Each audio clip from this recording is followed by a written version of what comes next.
అశోచ్యానన్వశోచస్తవం ప్రజ్ఞావాదాంశ భాషసే గతాశూన గతాశూంశ నావశోచస్తి పండితా.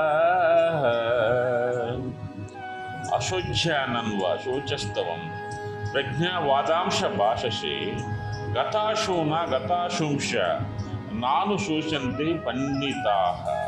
ఈ శ్లోకంలో అశోచ్యాన్ అంటే శోకింపదగిన వారిని గురించి, అన్వశోచ అంటే శోకించి తిని, ప్రజ్ఞావాదాంశ అంటే బుద్ధివాదంతో కూడిన మాటలను కూడా, పండిత అంటే ఆత్మజ్ఞానం కలవాడు, గతాసూన్ అంటే మరణించిన వారిని గురించి, అగతాసూన్ అంటే బ్రతికి ఉన్న వారిని గురించి, నా అనుశోచంతి అంటే దుఃఖింపరు అని. శ్రీకృష్ణుడు చెప్తున్నాడు అర్జునుడితో, శోకింపబడిన వారి గురించి శోకిస్తున్నావు, బుద్ధివాదంతో కూడిన వాక్యములను కూడా పలుకుతున్నావు. జ్ఞానులకు వారు మరణించిన వారి గురించి కానీ జీవించి ఉన్న వారి గురించి కానీ ఎప్పటికీ దుఃఖించరు. అర్జున, ఇక్కడ ఏం చేస్తున్నావు? ఇక్కడ ఎవరినైతే దుఃఖింపబడకూడదు వాళ్ళ గురించి నువ్వు దుఃఖిస్తున్నావు. అసలు జ్ఞానులు ఎవరు, అజ్ఞానులు ఎవరు? అజ్ఞానులు ప్రతిదాన్ని దుఃఖిస్తూనే ఉంటారు. జ్ఞానులు అంటే ఎవరంటే మరణించిపోయారు, వాళ్ళు గతించిపోయారు, వారికి వెనక రారు, వాళ్ళ నుంచి దుఃఖించినా ఉపయోగం లేదు. బ్రతికున్నారు, వారు ఏనాడు గడిసరి మరణిస్తారు, జీవించున్నారు, వాళ్ళు మరణిస్తారేమోనని కూడా మనం దుఃఖించకూడదు. అశోచ అంటే ప్రపంచంలోని ప్రతి పదార్థమును ఆస్తి, భాతి, ప్రియ, నామ రూపములను 5తో నేర్పబడుతున్నాం. ఇందు మొదటి మూడు అంటే సచ్చిత్ ఆనందము. ఈ సత్యములు ఏంటంటే ఆస్తి, భాతి, ప్రియ అనేది యాక్చువల్లీ ఇవి 3 కూడా సత్యాలు. తక్కిన నామరూపములు 2 కూడా, నామము గారి రూపం 2 కూడా కల్పితములు.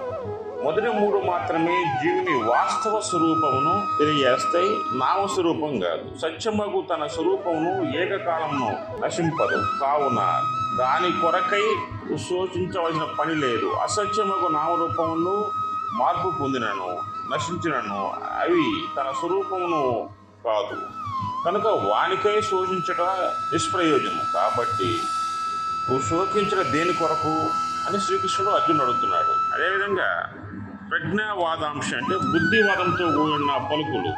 బుద్ధి కొంత దూరం మాత్రమే పోగలదు, ఆ పైన పోలేదు. బుద్ధికి అతీతమగుతున్న వస్తువు ఆత్మ. ఏవం బుద్ధే పరం బుద్ధే అంటే బుద్ధి ప్రకృతియము తంతర్ఘము, కనుక బుద్ధివాదం నందు కొన్ని లోపములుండును. బుద్ధివాదం నందు కొన్ని లోపములుండుటకు ఆస్కారం కలదు. బుద్ధిని దాటి ఆత్మను స్పృశించిన వారికి అట్లుండదు. అతడు పరమార్థ తత్వమును యథాతత్వమును వశించగలడు. అర్జునుడు ఇంకను అట్టి స్థితికి రాలేదు, కనుక బుద్ధిను తన కొలబద్దతో కొలిసి తనకు తోచిన విధంగా పలికెను. ఇవన్నీ కూడా ప్రజ్ఞావాదంలోయి అని ఒక్క మాటలో వాని నన్నింటినీ భగవానుడు కొట్టి పారేస్తే. ఇక్కడ నామ శోషంతి పండిత, సామాన్యముగా పండితులనగా కావ్య నాటకాలంకారం అంటే సామాన్యముగా పండితులనగా కావ్య నాటకాలంకారము అందరూ అంటే ఇక్కడ సామాన్యముగా పండితులనగా కావ్య నాటకాలంకారము అంటే అంటారు. అంటే కవితార్థులు అంటారు, అంటే ప్రకర్షత్వము కలవారిని లోకంలో వాడుక. కానీ యథార్థము పండితులనగా ఏంటంటే ఎవరి కొరకును దేని కొరకును దుఃఖింపడిన వాడే పండితుడు అవుతాడు అనమాట. వాడు దేని కొరకు దుఃఖించడు, ఎవరి కోసం కూడా వాడు దుఃఖించడు, వాడే పండితుడు. అంతేకాదు జ్ఞానాగ్నిచే సమస్త కర్మలను భస్మీమడలను నొచ్చుకున్న వాడే పండితుడు అవుతాడు. అంటే తన జ్ఞానంతో సమస్త కర్మలను కూడా భస్మం చేసుకుంటాడు, వాడే పండితుడు అవుతాడు. సర్వజీవులు సమభావం కలవాడే పండితుడు. అదే ఇట్టి సుఖములు కలవాడికి భగవానుడు పండితుడు అని బిరుదు ఇచ్చాడనమాట. అంటే ఇక్కడ అంటే దేనికి బాధపడ్డు, దేనికి సంతోషపడ్డు, వాడే పండితుడు అనే మాట భగవంతుడే వీరికి ఇచ్చాడనమాట. కావున జనులు విద్యా వైయుక్తంతో పాటు ఆత్మజ్ఞానమును కలిగి భావభక్తులకు పాండిత్యమును సంపాదించి సర్వేశ్వరులకు ప్రీతిపాత్రులు కావలసి ఉన్నారు. అయితే అర్జున ఇంకొక ఇంపార్టెంట్ విషయం ఏంటంటే ఇక్కడ అర్జున, ఇక్కడ నువ్వు ధర్మాన్ని అనుసరించు. ధర్మం అంటే ఏంటి? నీ ఇంటికో ధర్మం, సమాజానికో ధర్మం ఉండదు. నువ్వు ధర్మాన్ని పాటించట్లేదు. నువ్వు ఎంతసేపటికి నువ్వు జ్ఞానాన్ని పొందట్లేదు. అంటే ధర్మాన్ని పొందడం అంటే జ్ఞానాన్ని పొందాలి.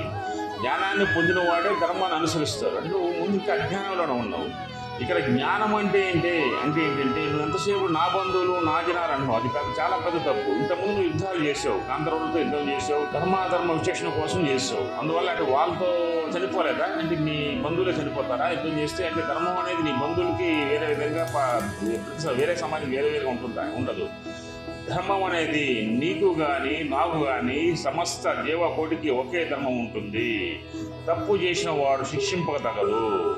అధర్మానికి పాల్పడ్డ వాడికి మృత్యువు తప్పదు. ధర్మో రక్షికి, ధర్మమే వాళ్ళని కాపాడుతుంది. చూడవంటి వీళ్ళందరూ కూడా, భీష్ముడు అధర్మం చేశాడు. ఏంటది? ద్రౌపదిని అవమానించినప్పుడు. అదేవిధంగా ద్రోణుడు తప్పు చేశాడు. తర్వాత దుర్యోధనుడు తప్పు చేశాడు. తర్వాత ఉన్నటువంటి సమస్త కౌరవుల్లో ఒకరిద్దరు తప్ప అందరూ తప్పు చేసిన వారే. ఈ తప్పు చేసిన వారు ఎవరైనా సరే శిక్ష అనుభవించాల్సిందే. ధృతరాష్ట్రుడితో సహా అందరూ శిక్షణ అనుభవించాల్సిందే. నీ స్వధర్మాన్ని నువ్వు పక్కన పెట్టు, మానవ ధర్మాన్ని, దైవ ధర్మాన్ని పాటించు, పండితుడిగా ఉండు. నువ్వు పండితుడు అంటే ఏంటంటే అందరినీ ఒకే దృష్టి చూసేవాడే పండితుడు అవుతాడు. అందరూ పండితుడిగా ఉండు అని శ్రీకృష్ణ భగవానుడు అర్జునుడికి హితబోధ చేస్తున్నాడు. జై శ్రీకృష్ణ, జై శ్రీకృష్ణ, జై శ్రీ